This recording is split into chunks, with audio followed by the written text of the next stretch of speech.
conversation. It just sounds like bad writing. So you want to quit? So this was the only season where characters other than Tori had cut scenes of them posting on the Slap, which is actually pretty unique for this. It's also the only season to not have a 1-hour special. And you know what? It's kind of crazy because I thought the show was canceled at this point. Online, I've noticed that a lot of people feel like season 4 feels like kind of filler episodes. Like, if there were anything close to a story happening, this is when it wasn't. We had Beck and Jade break up at the end of last season from the worst couple episode, and that still continues into this set of episodes. But the actual craziest part about all of this is that season 3 was ordered as 26 episodes, but aired as 13 for season 4. You know how on Paramount Plus or Netflix you'll see that the third season is like super long? Well, really the way Nickelodeon aired it was 2 sets of 13 episodes. So only in the USA do they consider that Victorious has 4 full seasons. Season 1 consisting of 21 episodes, season 2 consisting of 13, season 3 13, and then season 4 13. So yeah, it's kind of interesting to think that production order and air dates really came into play here. But this is going to be breaking down the entire season because I was appalled at everything that happened on this season. It is truly the worst season of TV for your brain that I could ever imagine. Not only is there like a lot of narcissism, misogyny, but there's also just the most cynical stuff you've ever seen. Like, if you think Dan Schneider's shows had characters being rude to each other, you have not seen enough until you've seen the 4th season of Victorious. This is the final 13 episodes of the entire series. It's so funny to think that fans thought that there were like a complete set of lost episodes, when really season 3 was just broken into 2. Like, that's all the mystery there needs to be. It's weird because these episode numbers are super jumbled, but we're gonna go just how the Victorious Wiki stated, as the Bible intended. All these complications led to Victorious's end. And it's so crazy to think that Victorious never had a proper ending, but we'll get into that when it comes up. We ended the supposed 3rd season on the episode The Blonde Squad, marking the end of the 3rd season, which I thought the Tori Goes Platinum was supposed to be the end of the 3rd season. Nope, it's just a 2-part episode taking place at the back half of the season. Nothing special there. But this episode actually aired simultaneously with Sam and Cat being filmed. Something crazy to think about if you're a cat. And it's the only season premiere that Victorious has had that didn't feature a new original song. The basic premise is that the kids want to go to the superstore, like Walmart type sale, and it's like very Black Friday coded, and they have to stay in a line all night in order to get into the warehouse. I love lines. They're like long single-file parties. But instead they choose to break in, something that I don't know if I was doing at your age, but these guys are crazy. Can you believe a bunch of performing arts students can pull off a giant heist like this? It's definitely a really cool idea for an episode. It's just crazy to think that it has nothing to do with this performing arts school. But it does bring a lot of nostalgia as the kids are like getting ready to go to Wanko's warehouse. It gives very like Charlie and the Chocolate Factory vibes. Like, there's a bunch of stuff here that nobody can get anywhere else, which by the way is kind of ridiculous because they're in the store the whole episode and it looks like a basic Walmart. Like, I don't understand what the people in line outside the building are waiting for, but hey, Sinjin has a lot of good jokes in this episode. Sinjin's in the line when the sale is about to happen, and Tori doesn't learn until she gets there that the sale requires them to be outdoors all night. It's crazy. They drove an hour and a half and none of the 5 people a part of this were willing to look into it that much. Come on, guys. If I were them, I would just hop in line and wait. I feel like if you're there 12 hours early, you're definitely gonna get it. If Sinjin can roast a cucumber in line with this guy Burb, which by the way, he comes back a lot of times. I do not remember this side character, but he's in the season a lot. And the two, oh my gosh, they're just like the token nerds of the episode. Tori tries to seduce them, saying that they're pretty girls, and if they get their spot in line, they get to be looked at. It's so weird the way they address these things. I don't think anybody our age at the time would have done that. So yeah, one of them has the brilliant idea to sneak into the warehouse, stay there overnight, and be the first ones for the sale in the morning, which I thought you guys didn't even want to go through with this after you found out there was a line, and now you're committing to this. When they get into the building, they're able to sneak in and hide until security leaves, allowing them to be there overnight. Unfortunately, they can't like free roam or anything because there's lasers all over. So they're actually stuck. Freedom!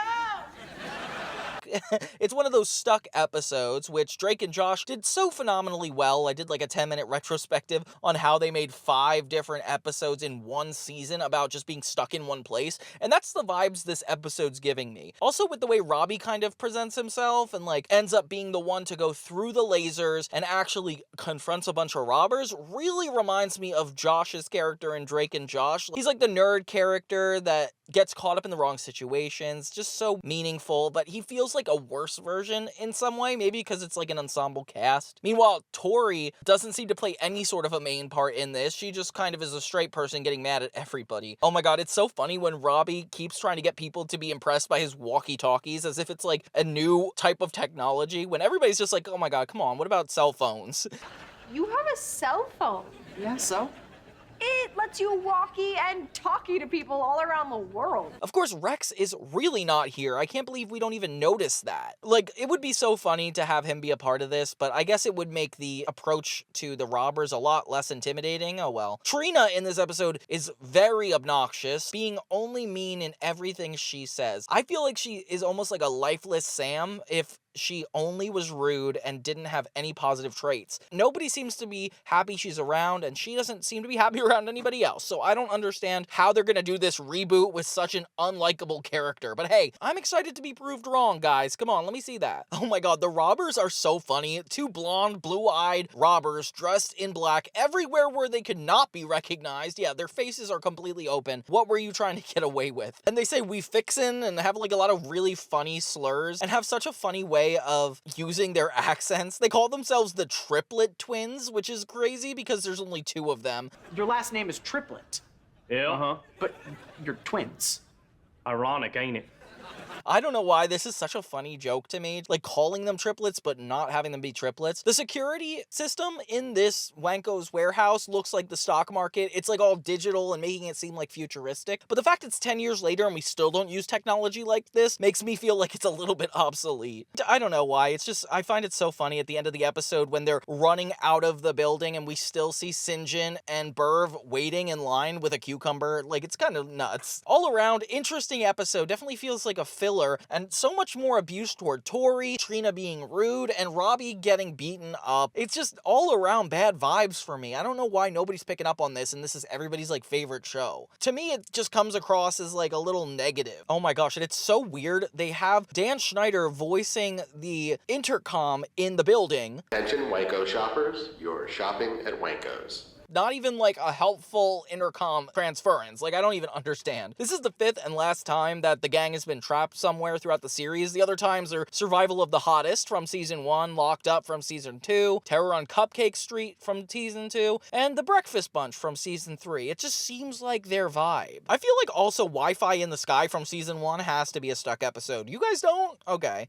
Episode 2 we find is the Hambone King. Hamboning is like slap clapping, where like you're slapping on yourself instead of both your hands and trying to make a beat with it. And it's most notably in the SpongeBob movie when SpongeBob and Patrick are just like playing their bodies like an instrument to get out of the trench. That's where I remember it the most. And this episode has a lot of iCarly vibes. I'll tell you why in a minute. The cold opens start with Robbie's friends all noticing him on the slap doing ham boning. He's really good at it. And Tori is suspiciously distant about it. She's like, oh, I don't want to know what this is. This whole video causes a tension-driven threat when they're all hanging out at Nozu, which, by the way, this is the last episode they're ever featured here. Kind of crazy that we're at the beginning of the 4th season and this is the last time we see this basic place, but okay.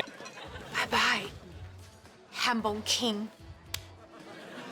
This guy is basically like, I am the Hambone champion and I'm going to take you down. Oh, wow. So yeah, this episode becomes a huge Rocky 3 parody with the main cast training Robbie to get better at hamboning. And this guy is just a professional, so good at it, which if this were current time, they would be like influencers that were actually like had a viral video go out because of hamboning and then they're just taking Robbie down because of their money. This feels like kind of random the way they threaten him. Give this girl a tornado.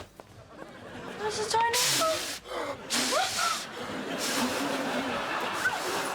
Ew, that was so weird. There's a lot of street gang vibe as all the kids and these two boys go in the back alley of Nozu to have their whole ham bone off. It ends up in complete embarrassment, only making Robbie so much sadder. And when Robbie loses, he's just like on the ground and his friends walk away. I don't even know why Kat walks away. She clearly cares. Why are you walking away? See, these friends are not nice to each other, guys. Tori gets to Robbie and actually reveals some backstory. What do you know about ham boning? Too much. Apparently, she used to be doing ham boning, and she comforts him in a really dramatic way as the camera pans out. It feels like a really dramatic movie, but it's kind of funny in that sense. When Tori reveals that she was once one of the best ham boning champions ever, she's like, oh, I could take you under my wing. How bad do you want this? Like on a scale of 1 to 10? Maybe 8, 8.5? I wish this episode was only focused on Tori and Robbie. It feels like everybody else is just put into this because they're funny, which, fair enough, it's a character-driven show, but I feel like I want to see one-on-one moments, not just a bunch of people coming in with a random, like, irritation or insult or confusion to have throughout a scene, and just one person actually dealing with something. I don't know, that's what Victoria's feels a lot like for me at times. And this reminds me so much of the Fence and Benson's episode of iCarly, where Freddie takes on fencing, and his mom is constantly like, don't do it, don't do it. And then inevitably we find out that she was always a fencer. Yeah, that's exactly what's going on here with Tori. Yeah, the training sequence is really funny. And of course, Robbie has to hit on Tori in the middle of it, making it not a genuine friend attempt, but him just trying to hit on her in the middle of learning. I don't understand why they make the boys so brainless in this. Like, he clearly has a crush on Kat. He wouldn't hit on Tori, but hey, we're just gonna move on from that. Finally, they meet back up with these dirtbags in the back of the alley behind Nozu, and they finally have a great competition where Tori ends up being the one saving the day. So she stands up for Robbie and fully comes through, with Robbie actually playing a really good round as well. I saw online a lot of fans got mad because Tori's the one who comes in and ends up saving the day when, hey, she's the main character. Why would you get upset about that? I mean, I guess it is more so Robbie's episode and Tori takes the spotlight, but yeah, I guess we're just gonna move on for now. So yeah, that's the Hambone King. This episode apparently premiered at 2.39 million viewers, which was by far the series' lowest audience viewing yet, even lower than the Great Ping Pong Scam from season 1. After this episode aired, a great majority of fans were outraged that it ends with Tori winning and Robbie losing, and kind of puts that whole stereotype of Tori gets everything, even if she doesn't deserve it. And this is another episode where I'm like, where is Rex? How is Rex not a part of this anymore? Like, are they just trying to have fun and be crazy because it's working? So the next episode, we actually do address Beck and Jade's relationship, the closest thing we have to a consistent plot lines where even performing arts and acting almost take second step to. This episode's called Opposite Date, and it's more so Beck and Tori spending time alone together, how it's awkward, and puts that whole Bori plot line to question, which Bori is Beck and Tori. I didn't even know that until I looked it up, and that is the most uncomfortable ship name that I honestly wouldn't even pair them off together because of. Tori, Beck, Andre, and Robbie decide to go to the museum together to see a giant bone, but Andre and Robbie back out, and Tori and Beck realize it's just going to be awkward because it'll seem like a date. So they decide to take matters into their own hands and just call it an opposite date. So they dress casually and eat bad food, which, by the way, if you have to really plan out an opposite date with another person, I think it's a real date. I don't even know how to address this. It just feels uncomfortable. If I was Jade, I would already be upset because two people hanging out and spending time together is an attempt at a relationship. The B plot is probably the stupidest one I've even seen. It's Andre and Robbie dressed as giant hares to try to win 3 pair pad 3s, which, oh my gosh, they basically fall over and the entire episode is them on their backs. I realize we'll probably die up here. Hungry, thirsty, alone on our backs, dressed like fruits. Eventually, we learn that Sinjin was filming and could have helped, and he quickly abandons them on his bike when he gets a call saying that they found his mom in Mexico. Kind of a crazier backstory for Sinjin's part, and Andre and Robbie are just screwed. It does feel like a Drake and Josh type plotline, though. At one point, Tori gets on the phone with Jade, and that's like the part that makes me the most nervous. Are you and Beck having fun? Yeah, but you know, not too much fun. So Jade and Kat are hanging out on their own for most of this episode while Tori and Beck are hanging out. And Jade keeps threatening Kat to try to get more info on where Tori is going, which Tori is so oblivious to all these detailed questions. It seems like they're stalking them, which they definitely are. Jade is taking things way too far, as she always does. Like, you can't just follow your friends around in a car because you think they're with your ex-boyfriend. I don't know. Tori and Beck end up taking Beck's aunt's dog, Buster, to the animal hospital for a pet emergency. Apparently, it is the furthest thing from a date it could possibly be, which, okay. Cat calls Tori one last time, and Tori actually becomes suspicious over catcalling, which thank God, because that took forever. I said catcalling. Isn't that funny? That's a funny idea. So Jade tries to cover up this whole thing. She's suspicious. Hi, Tori! My brother locked me in the closet, so I'm really bored, and I just want to know what you guys are doing.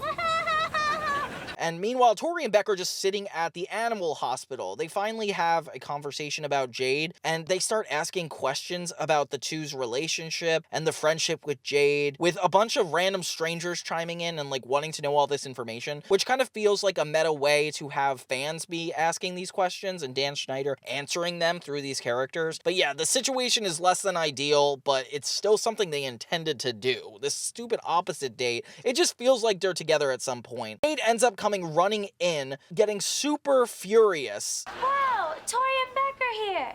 Who'd have thunk that they'd be... I mean, what a coincidence. Oh, who am I kidding? And Tori and Beck are super guilty and like trying to hide what they're doing, which makes them feel guilty in the first place. She tells Beck that he can hang out with Tori or anybody he wants to because they're broken up and that's cool, which, oh my God, that's been like 5 episodes. You're just telling him that now? I mean, that should have been something established when they broke up, but whatever. I'm surprised they're not ripping each other's heads off, because if this were a real middle school, it's like a lot harder to be friends after the situation they had. And they just smile at each other, and Tori is just uncomfortable in the whole situation. I can't tell who won in this episode because it felt like nobody. Oh, and spoiler alert, Andre and Robbie are still on their backs by the end of the episode, not being saved, so Dan Schneider gave up on the fact that he wanted his characters to have happy endings. Like, it's one thing to have things go wrong as constantly as they do, for people to treat each other as negatively as they do, but to not come back on top at the end, not have like a full circle moment, is really annoying. It makes me feel like this sense of defiancy that we must have liked this show as teenagers because it was just actively rejecting normal cultural society, like act nice, be polite. It's a gimmick of all things.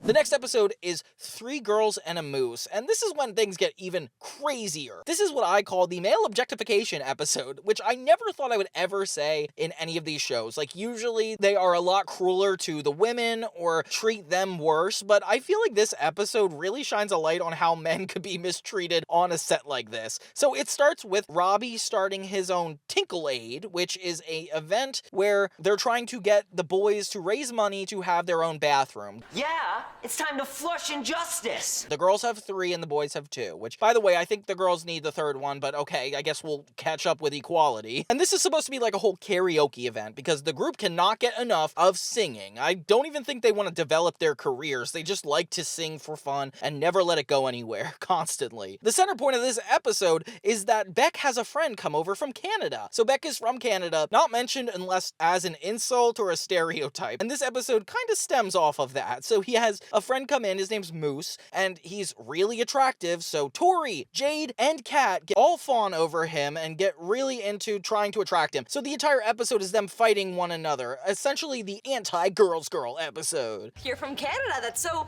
northern and rugged and... You smell good.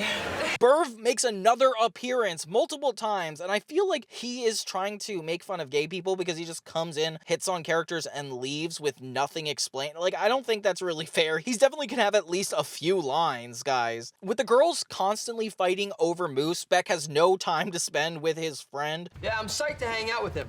At some point, when I can actually sit with him. And it's just so petty, like, just seeing Jade only be able to relate to him when it comes to the movie The Scissoring, which, by the way, horror movie, yeah, but it seems like it's referencing the lesbian sex act that does not need to be mentioned in a kid's show. I can't believe that's all she has. Kat tries to impress him constantly with burgers, like showing up with a grill to his house. Like, she is crazy with the burgers.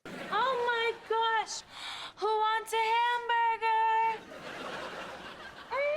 Hamburger! Meanwhile, Tori is just trying to relate to him on a sports level, which, okay, fine, boring, but that's fine for Tori. They get so much further, kicking it up even more notches as Tori lies about having Moose at her house. The three girls get into further arguments, and oh my gosh, guys, this is just crazy. Robbie still hasn't had Rex in this one, which is even crazier. Jade's dress from the scissoring definitely reminds me of Carrie. I don't know what else they could be referencing.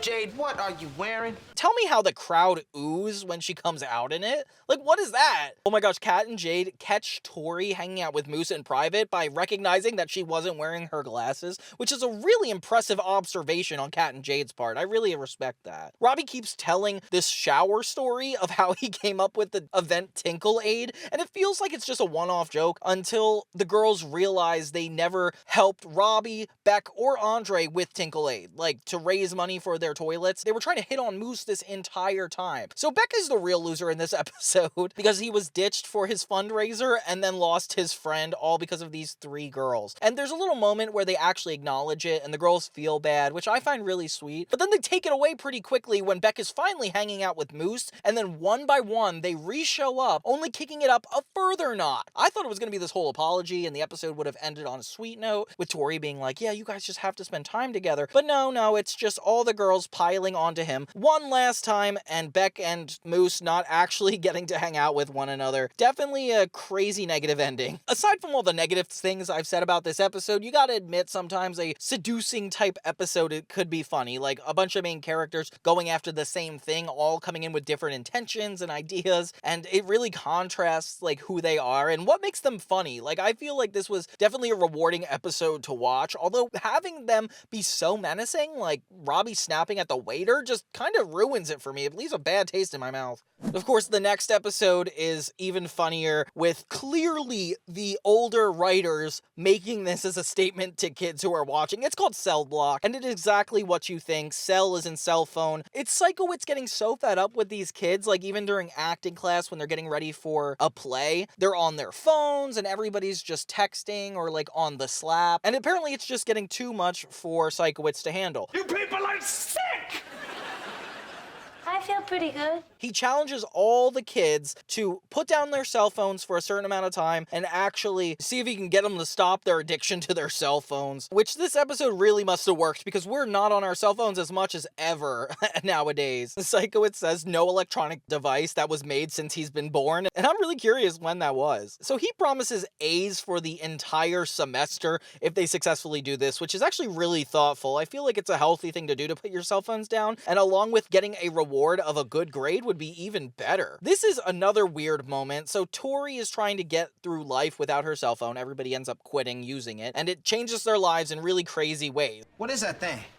It's some kind of prehistoric typing machine. It's like, for example, Tori's trying to get advice from her mom, who is actually against Psychowitz's rules, and is like, why don't you just go on the cell phone? Oh my god, that is not how parents would actually be. I guess unless they were, like, neglectful. Tori catches her mom talking to some guy on the phone, and we just laugh about it. It is very clear this woman is cheating on their father, and they just kind of brush it off right after that. Kat keeps coming over to spend time with Tori, which actually makes me think this could be a good plan, like kids spending more time together. I like that idea.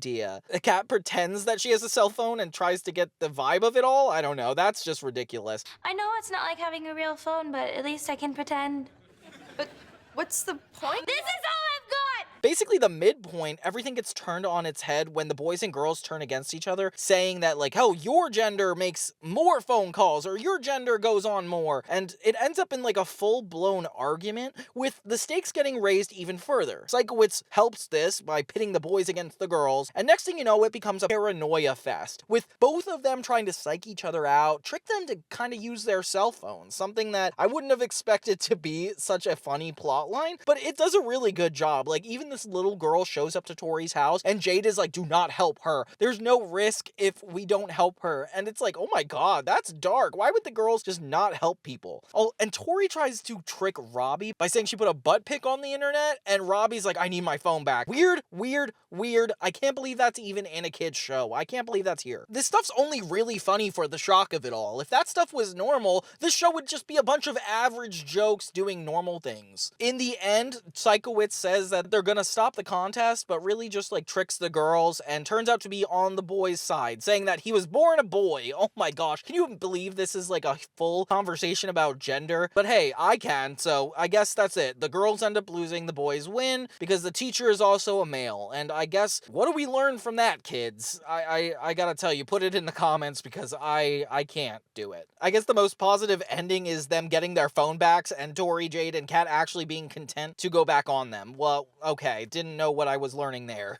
So the next episode we have is actually relevant to the show's plot. It's called Tori Fixes Beck and Jade. And I wish it wasn't this on the nose because it kind of bothers me that it almost gives away the entire ending. But hey, I'm along for the fun and the ride of it all. So there's this girl named Meredith at school that wants to hang out with Beck at the Moonlight Dance. Oh, cool. They're having another dance. That's not normal. Beck is clearly nervous because of his old relationship. So he's telling this girl he has to count coins and can't go with her. Why is that an excuse, Beck? We find out like Tori is taken to the closet, janitor's closet, for Beck to tell her that Jade was jealous of this girl Meredith once. So it's gonna kill him if he asks her out. And Tori's just like, why would you live your life like that? That's what inspires her and Andre to start helping Jade move on, so that way that could be all behind them. Which is actually a really genuine thing to do for Beck. Like, Tori does not have to go that far for him. The B-plot, again, is pretty ridiculous. It's Robbie taking care of a butterfly. It's a lot more him and Kat-centric, which is kind of nice, because this is definitely a ship episode, seeing what these couples would be like together. And yeah, the butterfly flies into Kat's ear, which is a problem I gotta admit I've never had, nor as an adult or a teenager. So Tori ends up pitching Jade to everybody she knows, like not even as a relationship, but just to ask her to the dance so she could have a little bit of hope that there's another future for her.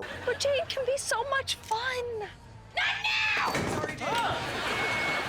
Which, by the way, Jade, there's not. You're gonna end up back with Beck. Spoiler alert. So since nobody asks her out, they get this guy named Gilbert to do it by paying him. Oh my gosh. But this guy gets way too scared, breaks down, and admits that he was paid to ask her out. Of course, she gets super furious and confronts Tori and Andre, which, fair enough, I feel like that makes sense. When they explain they were only trying to help Beck go out with Meredith, she says he could date whoever he wants, which is kind of like the opposite date plot. And when she finds out, she like immediately tries attacking Andre and Tori.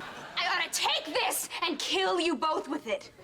How could you kill us with toilet paper? They end up back in the janitor's closet, which why isn't this just a main part of their set? I feel like they're always here. Beck figures out what's going on and, it's so awkward, but Jade just kind of says, enjoy your cupcakes and moves on. Meanwhile, Robbie's still trying to take care of this butterfly, but since it's in Kat's ear, I guess he has to take her to all the things that would need to be used for the butterfly. He makes a butterfly cage and Kat has to put her head in it, which, oh my god, these plots are getting so weird. We're not even like hitting tropes anymore. We're just hitting like nonsense. Andre's grandmother and Trina Vega get into a funny argument in the crowd at the Moonlight Dance, which is actually so funny. Meanwhile, Beck is on his date, and this is the only time we ever really see him interested in another girl, which kind of makes sense. I don't get it. The butterfly plot gets resolved at this dance by having Andre's grandmother scream into Kat's ear to let the butterfly out, and I don't know how that ends up working, but I think the writers are just getting lazy at this point. So Beck opens up to Tori that maybe he's not interested in this new girl. He's describing what he wants in a girl. And of course it sounds like Jade, like he wants a girl that'll push back and have strong opinions. Oh my gosh, Beck. And then of course Liz Gillies, Jade, goes up onto stage and starts singing a pretty good song actually. This one doesn't bother me so much. Five Fingers to the Face is always going to be my most hated song on earth, so anything will be an upgrade from that. And this exact moment is why people watch this show, for the ships, for the singing and musical numbers. This just happens to have all of that in one go, with Beck and Jade finally making up on stage at the end, which I still don't root for these people. So this moment doesn't seem romantic to me. It just seems toxic. It seems like they're in a crazy cycle and shouldn't always be together, but they have codependency issues. Oh well, that's every relationship at this age, so let's just move on to the next episode. So the next episode is 1,000 Berry Balls. Already kind of crazy. And in my mind, for some reason, I thought this would be Bibble related, but hey, it is cat related. It's a Robbie and cat centric episode because there's this whole event called a cow wow, which is different than that full moon thing from the last episode, different from the prom episode. There's just a lot of events that have musical singing and I guess karaoke events too. It's just all singing. So Robbie wants to ask Kat out, but she feels awkward and attempts to run away in a bunch of different ways, which is really rude, Kat. I can't believe how much she's willing to dodge this man. Like, it makes me think she really doesn't like him, and it kind of puts him in a creepy position because it's like, dang, is he not getting the hint? Or is she just super shy? Like, you don't really know what's going on with the two. Robert corners her and tells her that he's gonna be going to the dance with a girl named Gabriella, which is crazy because, you know, she thought he was gonna ask him out, but turns out he already found a date, which of course causes her to have a really jealous chair-breaking episode, which I didn't know that even happened.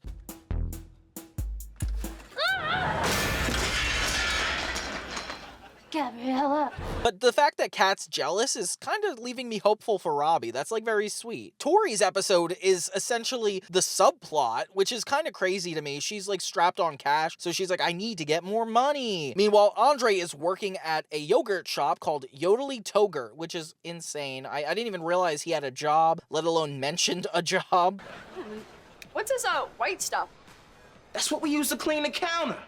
And so Tori gets the task of having to give out 1,000 berry balls. However, she has this strange outfit she has to wear in addition to selling these disgusting looking berry balls, which she thinks she's gonna have like a great time doing. It's gonna be like a Girl Scout episode trying to sell all this merch, but she can't do it. Andre's boss is so pretentious, and the way he deals with like teenage workers is kind of crazy to me. I don't know if he reminds you of your boss or like whoever you were employed by when you were like 16, 17, but this guy is stern. Jade eventually points out the logic to Kat that like, okay, so you don't want to be Robbie's date and he can't bring another date. Everything is just so vague and we cannot figure out her real feelings toward him. It kind of makes Sam and Kat a little bit more interesting in the sense that like this feels like such a separate part of her life that she wouldn't be finding a new romantic relationship in the Sam and Kat world, but she would in the Victorious world. Like, it's very interesting which sides they choose to show of these characters' lives in that show versus this one. We're just gonna pretend Beck and Jade were always together once again as if this whole tobacco didn't even happen. Yeah, I said tobacco, what of it? And it just bugs me because it's like we're not going to acknowledge that. Kat takes out her frustrations by asking Sinjin to dance and being really obnoxious toward Robbie, which is kind of not fair. Tori thinks she's a genius by literally just hiding the berry balls in her hat, and of course the manager comes back just in time to see them starting to leak out. Like, Tori is so bad at her first job already. My mascara is dripping. I'll get you a rag. How much mascara are you wearing? Andre really saves her butt in this one because if it were me, I feel like I would have lost my job by now. He carries her out as if this is like whole kind of medical thing going on. And yeah, that's just, they got away with it. So Tori and Andre's plot pretty much resolves quickly without them actually having to make up for the mistake that they've caused. Like, they just run back to the cow wow at school where everybody's dancing and Kat's got some drama going on with Robbie. And then they sing the song Here's to Us on top of the stage. Like I said, this is a lot more Robbie and Kat centric because it's like them snuggling up close together, coming into terms with what they really want, and of course it's just as vague as you can imagine, but they end up kissing, so it's insane to think that this is the way it ends. But yeah, they never form a relationship. This is as far as it goes for these guys. A nice little kiss and we're moving on. And of course Rex wasn't here for any of it. I feel like if Rex were here, he would at least have something to say, be a funny commentary on like what's going on with him and Kat. I just can't understand why they made him absent for so many of these episodes. Like, it's ridiculously noticeable, especially if you watch the show from the very beginning. Like, he was essentially a plot character. But this next episode is pretty much going to cover everything I've been concerned about regarding this. It's called Robbie Sells Rex, and it starts out really cool because it's actually a talkback with a record producer, meaning Hollywood Arts is a school that actually does help performing arts kids, something I've been worried about this whole time as the characters just meander around more than do anything else. Of course, Tori is hosting the talkback, asking the same record producer from the Tori Goes Platinum episodes questions about the music industry, and he is just so rude, which is actually how I imagine these guys to be. He asks Robbie to see him after the event, and Tori's like, oh my god, this is gonna be such a big deal. And he says the word scrumptious. Okay. So him and Kat go to the record studio, and they find out that Francis Thornsmith, which is the spoiled child of this record producer, wants Rex, and he's willing to pay $2,000 for it. Oh my gosh. So Robbie doesn't say yes right away, and this kid Francis is so weird, but Kat's even weirder because she sees him eating Bibble and needs to get the whiff of it, so she smells his mouth, something really inappropriate. Breathe in my face. Yeah. That is Bibble breath.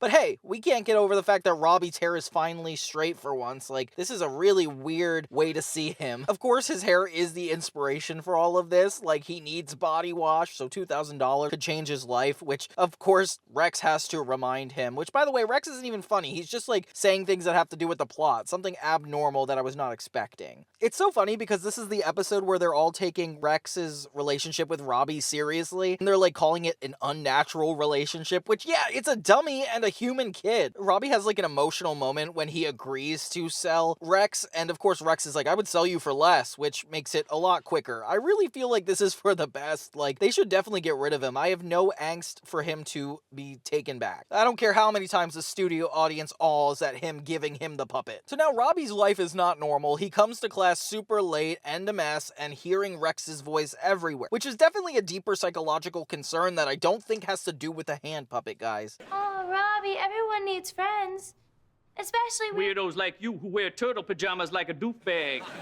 Tori runs into Psychowitz against this little girl once again, and he has like a huge bruise on his stomach, apparently called the cops on them, and he's just being bullied by this small blonde girl. It's kind of crazy. The mom's not like doing anything about it, really. They try to get the little kid to sell Rex back to Robbie to fix his life. Then there's this recurring character that actually comes up in the beginning of the episode who just throws flour into people's faces, which is kind of crazy to me. Does this even have a point? And the record producer tells his son, I never even wanted to have children, which is actually so dark and such a crazy expectation for us to set up about the way they act in this show. It's ridiculous. So in order to get the puppet back, Tori has the brilliant idea of getting the girl who's been bullying Psychowitz to seduce this little kid to giving Rex back. And of course, he falls for the girl right away, and Robbie gets Rex back, which is actually kind of sweet. Okay, cool. It's nice to see that everything's back to normal. So this guy who keeps throwing flour in people's faces finally gets taken down when all the main characters block a different doorway. Kat tackles this guy, and it turns out to just be an ordinary background character that none of them know, and it's just kind of a joke that they don't know him, which is kind of crazy. Turns out this is just this guy's hobby to go to this specific school, and he says it's just because he's bored, which is what an anticlimactic way to end an episode here. But yeah, all around, like, I've gotten a lot of Robbie this season, which I was not expecting. I mean, the fact that we get a lot of Beck and Jade relationship also evens it out. I just need to see more of Andre. Like, where's Andre been? This is just a crazy set of episodes so far. I'm pretty ashamed to say this next episode is probably my favorite. It's called The Bad Roommate, and let's just say that the characters go a little too far in this one. It's a Andre and Tori episode, which I wasn't expecting. I thought it was going to be about, you know, Andre moving in with Tori, something like that, and it's kind of like that. It takes an unpredictable turn, which I really appreciate, so that way it's not just a normal trope. So Tori tells Andre that there's going to be a famous guy from Neutronium Records coming to buy a song from a student in the school, which why in the world would that ever happen, but okay. So Andre's trying to write the perfect song. This episode kind of follows him on his journey, and the B-plot is like barely worth talking about. So basically Robbie gets the ability to look through pair maps and see things ultra close up, which kind of reminds me of Google Maps. It's very creepy. I'm not sure if you guys did that at that age, like where you would look up your address or somebody else's address and you would see stuff going on. They touch upon that in this, which I think is a cool way to remember this point in time. And they find Jade picking her nose, and it's pretty hard to argue. Everybody agrees that it's clear what she's doing. And the rest of the episode is essentially her trying to disprove this or get it taken down. It's kind of a really dramatic reaction to such a simple problem. Meanwhile, Andre can't focus in his house because of his grandmother being crazy, and her jokes in this are just hilarious. Like, look at her in the shower. Like, this is crazy. Andre! There's a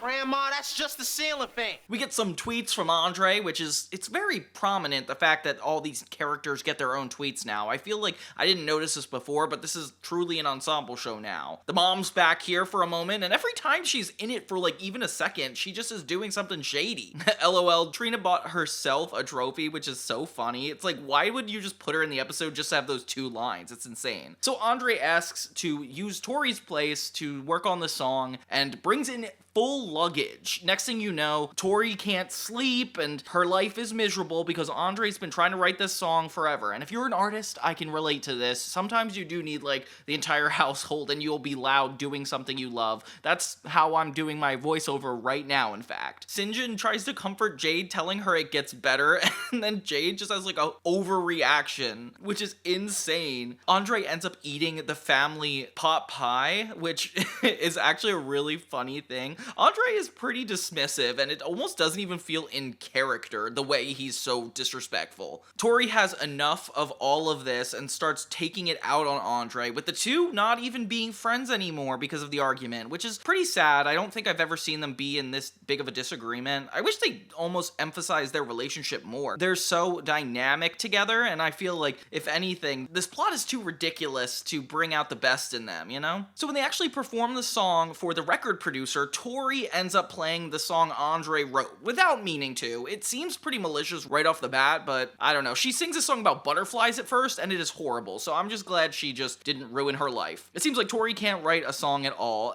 and so she plays Andre's, and he's angry. The guy wants to buy it, but Andre is like insistent that this is a screw up. So now Tori and Andre have to work together if they really want to sell this song, which is actually a really sweet reason to come together and having them like fight through their differences to accomplish this song. Meanwhile, Jade is like trying to get everybody on her side to stop this whole picking her nose thing, and of course it just has to keep going. Then Andre and Tori finally have the perfect session when she realizes that he's only inspired when his grandmother is yelling at him. So it turns out that was actually the perfect work environment for him to work in, which is kind of hard to believe for me. I genuinely feel like I don't know how he got stuff done. So then Tori takes on the role of Andre's grandmother to inspire him.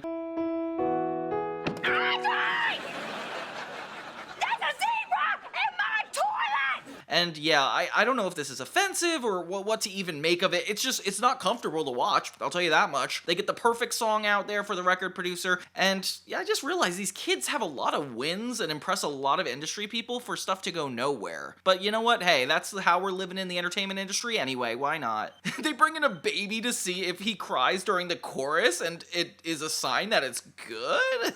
Oh my god, what a crazy thing to do. So the song ends up not being sold, and the episode just kind of ends there with not even figuring out what happens to Jade's picture on the internet. Like, I can't even believe this. Yeah, so that's the Bad Roommate episode. Brain Squeezers is the stupidest episode I think I've ever seen. I talked about it in my offensive episodes of Victorious time and time again because it's just so crazy. At first, it's this episode about Tori trying to find the perfect team to go on this new game show, Brain Squeezers. Sinjin's like, this is an awesome show, you should totally do it. And I'm just like, yeah, great. I mean, they're actors in Hollywood, so it makes sense they want to be a part of it. And Jade is like trying to insert her way onto Tori's team, but it doesn't really work. Everybody really has their moment trying to bribe Tori into letting her be their partner, and that's funny. I think the first bit is really good. Same thing, like Beck even is trying to persuade her. The way everybody's like trying to like get on her good side is so specific and honestly really funny for the characters. Team option A, you, me, Andre, Robbie. Team option B, me, Andre, Beck, Sinjin.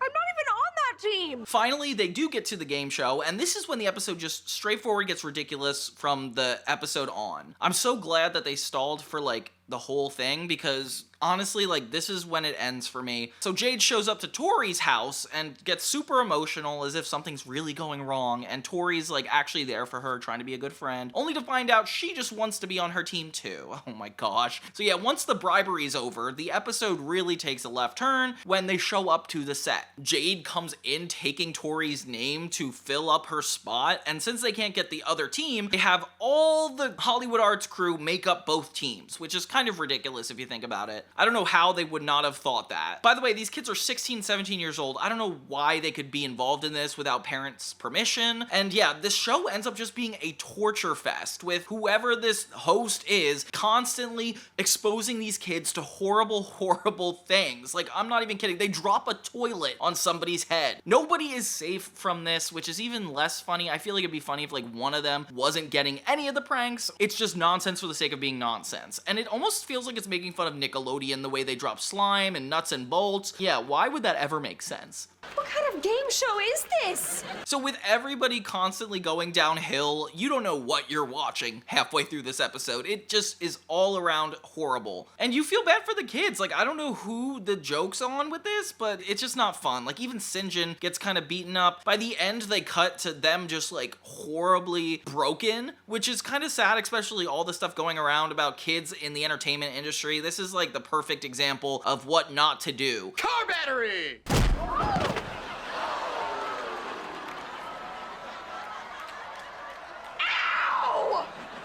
Even Kat is like set on fire. In the end, Tori ends up winning, but she can't take the prize because the last challenge is a sumo wrestler sitting on her and she can't grab it. So they just all lose. They got tortured for nothing, and that's the end of the episode. This is the reason I'm just happy this show is canceled at this point, because how do you do something like this? This is too much, guys. Nickelodeon has gone way too far with this episode, and it just annoys me that this was even aired at all. But okay, I guess it's just kids comedy. Like, I feel like it's funny when like you're seeing violence happening nonsensically, but I don't know, I'm starting to feel bad. So the slap fight is actually a really interesting episode because it's all the characters trying to prove to one another that they can gain more followers. And this is like the most socially relevant episode, I feel like. This episode was definitely what we were going through at the time. I audibly laughed out loud from some of the stuff in this episode because it goes so off its rockers. Like, it starts out with a short film from Sinjin and it is trippy as heck. It reminds me of all current filmmaking.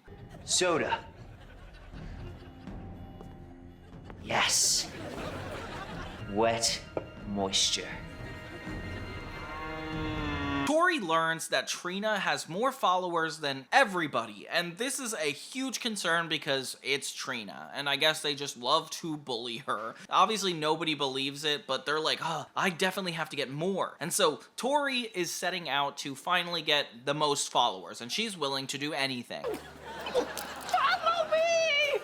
And honestly, this episode just makes me see the worst sides of our main character. I mean, I don't even know if this is admirable at all. They each keep ditching any group activities to go off individually and try to get more followers. And it just really shows how desperate people are to be followed by other people. So every character does something different to try to get the attention of all the other followers. Like, for example, Beck uses his sex appeal, which is kind of random. Like, he's washing cars and putting pics up on the internet of that, and it's really depressing watching everybody have to like disconnect in order to get more followers. Sinjin is really funny in this episode because he's just constantly bothering Tori, but I don't know if it's like appropriate. Robbie keeps hosting contests like, hey, take my shoe, or like, take this, and all around this is happening while they have to turn in a short film like Sinjin did. But hey, there's more important things in life, like who you're following on social media. Jade uses threats by going to everybody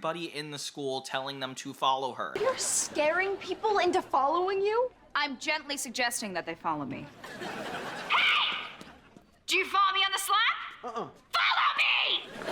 And she does not have any morals because she is just insane. Kat is taking an interesting approach. She's trying to tweet 1,000 times a day, which include every single thought she ever has. And it's so funny to see her like just be rude to people and outward about it. Meanwhile, Andre, who is the most moralistic character that could possibly be redeemed, is also doing the same thing. They keep talking about the main people in this episode, and that kind of is funny. Like, it makes the show meta, talking about how there's main characters and supporting characters. And of course, Sinjin has to come in to help Tori in this episode. They have a whole monitor set up with all her friends, and she's just getting competitive against them, which I kind of find nuts. It's a nice excuse to actually see what they do at home, like Robbie is putting on makeup and trying to get attention. Would you follow me? I'd follow me. It's demeaning, and that is 100% what social media is like. Sinjin records Tori trying to go too far by doing the drinking milk challenge, and what challenge is that? I just like that she actually is willing to go so far until she's actually spitting it out, and I'm like, this is gross. I want to turn the page on this episode. Later, everybody starts turning on each other one by one and just fighting and fighting until we learn that Sinjin is the one who rigged Trina's followers. And yeah, so Trina never really had 900 followers. It's just Sinjin helping her hack it. There's a quick moment where everybody seems to reflect on how bad of characters they are. Like Sinjin is like, you guys make me sick. You're all good looking and popular and you just care about followers. Okay. True. We never address it like that, but that's so true. Meanwhile, they finally get their short film done by coming together, and it is a really, really awkward piece of trash. That's him! That's him right there! Mr. Bowman, you're under arrest for the murders of some people. What's happening? What's happening? Now you're all gonna be murdered. Yeah, they're wearing like special outfits. It's like a dinner party, but also a murder mystery, and no plot actually happens except for this insinuation that the murderer has a violin. Kind of crazy, and it ends up being the worst thing ever, but honestly super funny to see it go through. And I like that the teacher acknowledges that it's like a bad short film. At least we're actually not pretending here. I hate when like on iCarly, they do random stuff and they're like, everybody thinks this is hilarious. It's like, no, I don't know. I think it's just being weird and you think that that's enough. All around, like a really funny episode to get involved in. The next episode we have is Stars Spangled Tori, and I've never felt this show tuned into current events more than this episode. So it's essentially commenting on meme culture and how this might affect our daily lives and reputation. It starts off with everybody in Psychowitz class when Tori announces that she's going to be singing the national anthem, and I can't believe how patriotic this gets. I've never seen a Dan Schneider show, let alone a Nickelodeon show, take the patriotic route. Like, it's very specific. Tori gets all in her head that if she messes up, her life will be over, and that's not just her fault, that's Jade's fault, everybody in the classroom, like, people just constantly remind her that one thing could go wrong, and it's almost like that paranoia in the back of your head, but everybody manifesting it for you. Like, it's definitely dangerous for everybody. There's also a weird side plot with Jade and Robbie tracking down Kat. Apparently she has not been home, and she's been brushing her teeth at school, sleeping there. There's something going on with Kat. Kind of crazy. I feel like there's never been an episode like this in like a comedy. Like, it sounds like a serious issue. I don't know why we're joking about it. It feels like a Degrassi plot line. Jade says she saw you here last night. Everything is normal. Cat! She acts more and more suspicious as the plot unfolds, but let's get back to Tori. Tori gets to the event ready to sing, and even her mom is tripping her up by changing the lyrics and being like, isn't that not the way it goes? And Tori, like, was never nervous, but now she's, like, extremely nervous. All the friends gather around at Tori's house to watch the whole event on TV, and it's the Northridge College, which is actually so funny, because they're always talking about Northridge girls, so, like, the fact we're referencing this in a college is so funny. So yeah, she gets up on stage. It definitely reminds me of how people would sing the national anthem at baseball fields. Like, it's this huge experience. And there's this giant dog there that ends up running at Tori while she sings this national anthem and pulls her on a leash. Oh my god. So she has the most embarrassing experience of her life, and it's crazy. Oh, my cheese.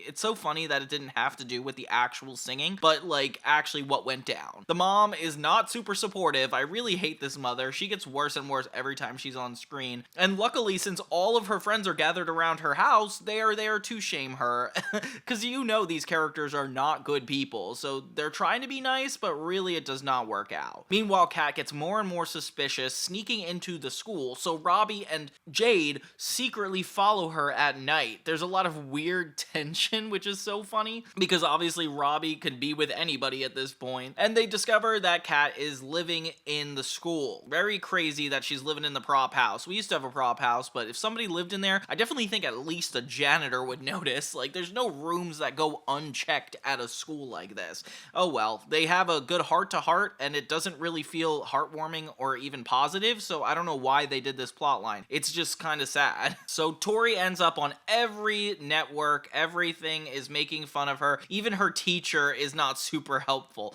They bring her on this TV show that she thinks is going to kind of clear up her reputation, but really it's a trap show, the Chris Berm show, which, oh my gosh, it feels like a TMZ parody. And this show is reputable for basically making fun of their guests. So all Tori's friends come on along and they're keeping a close eye on her. He ends up bringing out the dog, which is so funny. It feels like a Jerry Springer show. So Tori ends up getting a really, really embarrassing moment, and the boys learn that this man is actually planning on making things way worse for her. And so they end up sneaking out, switching the dogs, and actually pranking Chris Burnham.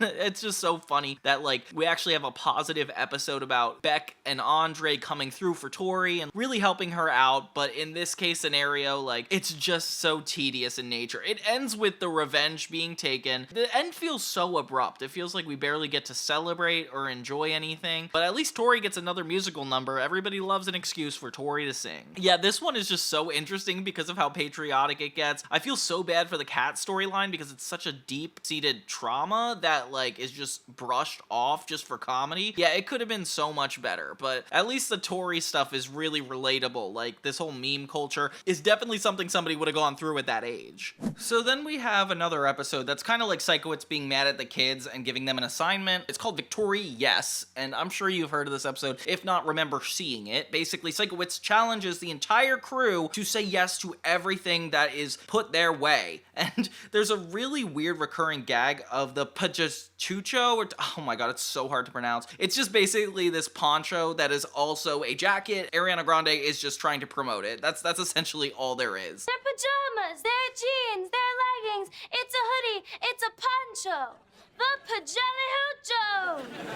So Psychowitz just kind of falls onto the floor while he's talking to all the kids, calling them negative Nancys, whiny Willies, depressing Darnells. I really like all those. That's actually pretty clever. And so the kids are like, oh, what do we do? Like, how do we actually impress you? And he's like, just say yes to everything that comes your way, which in theory is a good idea. Like, okay, get new experiences, find new opportunities. Yeah, like just open yourself up to the world. And of course, it's kind of a dangerous situation. The rest of this episode is essentially everybody getting an opportunity and nobody being able to say no. Starting with Robbie. Yeah, Kat sells Robbie her ponchucho, which is actually kind of funny. And we hear about Trina actually being on a TV show. Something that she's like, it's top-notch drama, one of the best shows ever. And everybody's like, okay, cool, like, good to know. It's actually on TV, it's cool. That's not gonna be mattering right now, it's gonna come back up later.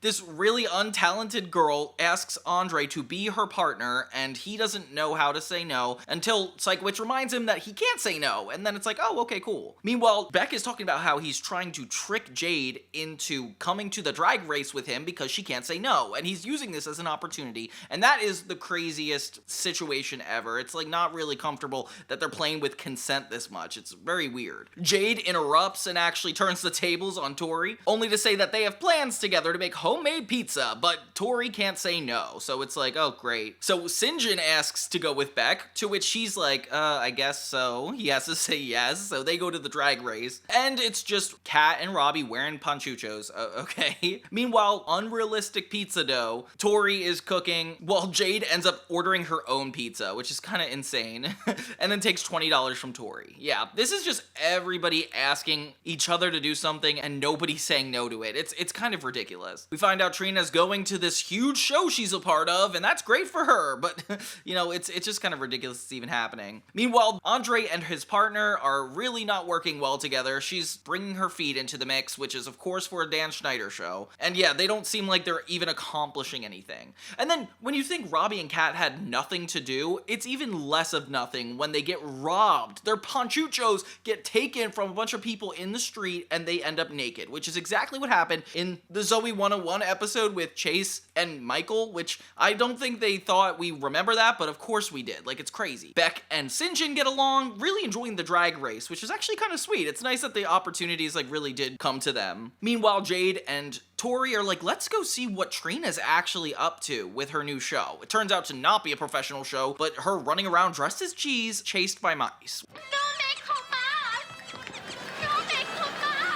which what in the world program would that possibly be, guys? Please let me know. We get one last interruption with Andre and the girl, and it's just him trying to get a yes from her to go home. And he does, finally at the end, resolving his plot, and nothing else gets resolved. We find Kat and Robbie in a trash can going downhill, and that's kind of their resolve. And Tori and Jade find themselves being a part of Trina's show because they don't want to say no to being on TV, which is kind of crazy because it's so embarrassing. I don't know why they didn't even consider that. The rest of the episode is just all of them chased by cheese, and then a bunch of rats running around in a circle. So it really doesn't feel like anything resolves. It's only like Andre's scenes that actually have a through line, and even then it ends so abruptly. So this is where it's just getting ridiculous for me. Thanks for revisiting the trauma of season 4 of Victorious with me. I feel like there was just so much that went on in this season that I didn't know how to cope with. It's the characters treating each other horribly, their cynical perspectives, or even seeing Tori get pulled off on a leash while singing the national anthem. It just takes you to corners that you don't want to ever go back to. Victorious is quite a weird trip, but I'm totally open to doing more seasons in the future. This is definitely my bread and butter, like going over some of the more controversial aspects, so please let me know if there's any other better season you guys want me to cover. I definitely like doing them out of order based on like the topics I could find. It definitely makes it a lot easier to take in.